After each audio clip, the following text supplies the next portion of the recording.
Hello there, my name's Dylan from Dylan Reynolds Photography, and today I'm going to talk to you about macro photography, in particular using the Samyang 100mm f2.8 macro lens. This is the Samyang 100mm macro lens. It is the f2.8 100mm ED UMC macro. It goes up to 1:1, which is life size on a full frame sensor. It will focus down to infinity as well, so also makes a very good portrait lens, so it's a twofer. The thing that impresses me about this lens is the build quality, the image quality, and the value for money. I mean, they are exceptional lenses for the money. Everything about it is positive. The barrel for altering your size and magnification, nice and smooth but positive. The aperture ring has a nice positive clip to it and will stay in place, unlike some other lenses that I can actually think of. And the glass itself is, well, it's second to none. It really is a really good lens, a really good all-rounder when it comes to macro.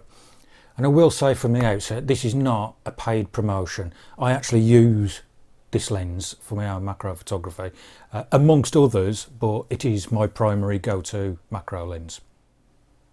Other equipment I use in my macro photography include a tripod, which my camera is mounted on at the moment to do this video, so I can't show you that. But when I am using the tripod, I will also use a focusing rail. Now this allows me to micro adjust the focusing when it's all mounted up, so I can get that fine detail. It also allows me to move the camera in very small increments to start doing focus stacking, where you take several images, anything from half a dozen through to maybe 100, and each turn of the knob moves the camera slightly closer or slightly further away, so it alters the focus point. So eventually you end up with a series of images that, when they're stacked in Photoshop or other stacking software, you will end up with a sharp image from front to back, or whatever range you actually choose, because the lens on its own, even at its smallest aperture, the depth of field is very small. Other things that I like to use are my extension rings. Now these are a 10mm and a 16mm. And these basically, when these are fitted behind the lens and in front of the camera, it allows me to focus closer. So I can fill the frame with more of the image I'm trying to shoot. It does reduce depth of field. Also, if you're shooting a live subject, it can disturb them. So I choose when to use these as opposed to sticking them on all the time. Sometimes it's best to shoot from slightly further away and crop into the image later on. Especially if it's a live subject that's likely to fly off or run off if you get anywhere near them. Another piece of equipment I use every now and again, not very often, but it does have its uses, is the Raynox 250 add-on magnification lens. This literally clips to the front of your existing lens and magnifies the image even more without you having to get further or nearer to the actual subject. Your image quality does slightly detract from not using it. I prefer not to use it if I can, but if we're looking at 4 times magnification, 3 times magnification, I will use extension tubes and the Raynox at the same time to help me with that. For lighting, I actually use a video light as I've got set up at the moment, so it's permanent light to help me focus, because I use focus peaking on my Sony A7, and you need light in the image to produce contrast for the focus peaking to work. And what the focus peaking does is it lights up areas in another colour, i.e. I use red, when a particular part of the image is sharp, and that's when you can shoot or press the shutter button. For actual lighting the images, I use one of 2 flashes. I have a small 350 flash. This one's a TTL for Sony, and it's probably my go-to flash gun. You don't need a lot of power when lighting up small subjects. I would rather have a strobing effect so I can take 3 or 4 images in succession. rather than one big powerful flash and not get it in focus. So that's my go-to, mainly because it's TTL, it's just one less thing to think about. I do have a larger flash. This one's a guide number of 60. It is a complete manual flash though. There's no TTL on this one. I use a range of anything from quarter power through to 1/32 power.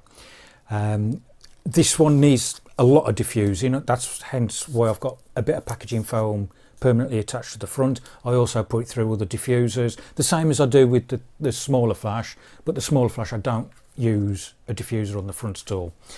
I always leave them at the widest setting. I never zoom the flashes because I want the whole area to have even lighting. Both these flashes are affordable flashes off Amazon. You know, they're not anything expensive. This one is actually cheaper than the smaller one because it's not a dedicated flash.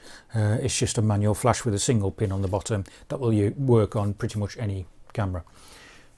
Once the flash is on the actual camera, what I use then for diffusing the light even more is what I call a baby bib diffuser, because it looks like a baby's bib. This is again another cheap one off Amazon. It cost me £9, I think it was, but I did find it didn't diffuse the light enough, so I have actually added several layers of net curtain to the front and back, so there is now 5 layers of diffusion material between the flash and the subject, and it really does soften the light down. And this thing, when everything's all set up on the camera, literally sits around the lens like that. Now the important thing on these is, because this is casting the light over your subject, your flash gun is sat on the back of the camera, but you do want as big a gap as you can get between your flash gun and your diffuser. If it's too close, or the diffuser's further up the lens and too close, you can create hot spots in the diffuser, and any reflections in eyes on animals, you will see the hot spot. So the further you can keep them apart, the lesser the hot spot. Now what I'm going to do is actually run through a little video now of me in action with this lens and the flash gun and the diffuser. It's a handheld shoot. It's a little shoot where I'm shooting my pet jumping spiders. The setup is purely 2 dried sunflower heads sat on top of a tablet screen. So I'll get the video playing now. It's only a couple of minutes long, but it just gives you an idea of how easy it is to actually use.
Well, I hope you enjoyed that video. There's one small point I just wanted to highlight. Throughout the video, you'd have noticed I was moving backwards and forwards, as well as turning the subject round. The reason I was moving backwards and forwards is that's how you focus. With these lenses, you actually set it to the magnification you want and then physically move forwards and backwards to bring your subject into focus. That's your focusing. There is no manual focus ring on these lenses. There's no autofocus on these particular lenses. You will find with macro photography, even if you bought an autofocus lens, the chances are you'll never use autofocus. I bought the Sony 90mm macro lens at great expense and just found I was using it as a manual focus lens, and I sold it purely because I wasn't using it to its full potential, and moved on to these lenses, the Samyang and my others, and using them as a prime, as a manual lens. They are so much sharper, so much better. The detail is crisper, as you saw in the images you saw in the video. I can highly recommend these lenses. You won't be disappointed. They do take a little bit of getting used to, like everything in photography. If you're new to it, there is a little bit of a learning curve, but that's where people like me who are experienced in doing it can help. So if you do have any questions, you can find me on Instagram, you can find me on Facebook. My name's Dylan Reynolds. Just do a search for that, or Instagram is drp_photoart. And you'll find me on there. You can ask me any questions. You'll probably be able to find me through the links on this video, and possibly through Samyang themselves. So I hope you enjoyed this. I hope it helped, and I highly recommend you go out and buy one of these bad boys. Thank you.